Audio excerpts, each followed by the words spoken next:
Thank you. I just want to take a moment to thank our leader because she has handled this situation with the ACA so well. Many of you remember when, really, if it wasn't for her, we would never have passed the ACA because she insisted that we had to do it. And now, of course, she's been very vigilant in explaining to the American public why the repeal would be so devastating, and now going the next step and saying, look, if you stop this effort to repeal, we are extending our hand because we want to work with you to strengthen it. So I just want to thank you for all that you've done. In terms of where we are today, basically the message really is to the Trump administration and to the GOP, stop playing games with the ACA. Work with us. I think that the president continues to be very irresponsible. The latest, or yesterday, saying, just repeal it and we'll delay it for 2 years. You know what the CBO said, what a disaster that would be. Up to 32 million people, an all-time high, would lose their insurance. But we're not taking that route. We're taking the route that we want to work with you and improve the ACA.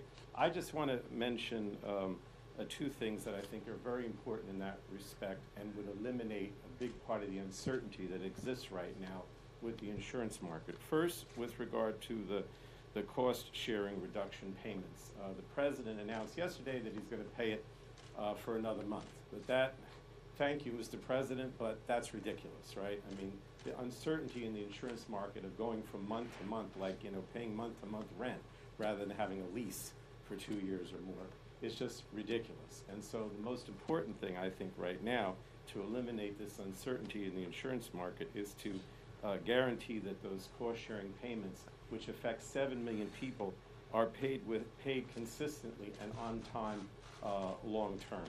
And just as an example, in my state, and I've mentioned this many times, the carrier Horizon, which is our biggest carrier, announced something like a 24% potential increase, only 8% of which was actually for health care.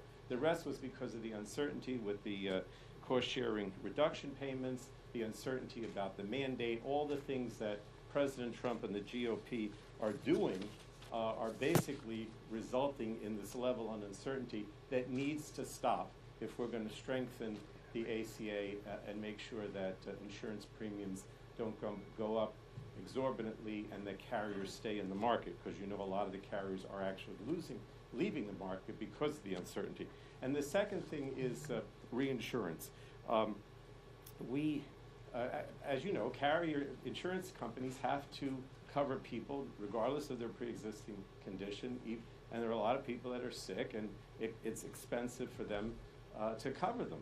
And so basically we had a program in the ACA called the Temporary Reinsurance Program that basically spread the cost of large insurance claims for very sick people across all the insurers. That needs to be made permanent. That was a temporary thing. It worked well as long as it was out there, but it needs to be made permanent. So that reinsurance program that we have in the ACA would really make a difference in terms of carriers staying in the market and not having uncertainty in terms of how much their premiums are going to be. And I know that some of the Republicans have said, well, that type of thing is a bailout. It is not a bailout.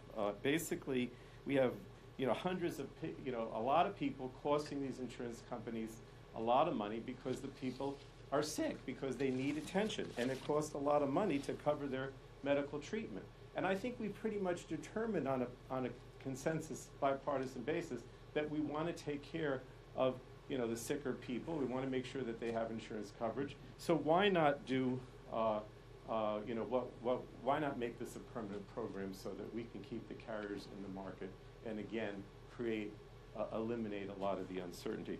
I know Jimmy Kimmel said, I called it, it's not me that made this up, the Jimmy Kimmel test, because he said nobody should have to choose between rent or food or paying for a child's medical treatment. Nobody. I think that's very true, and that's why we need to both eliminate the uncertainty, both with the cost-sharing subsidies and also provide for reinsurance.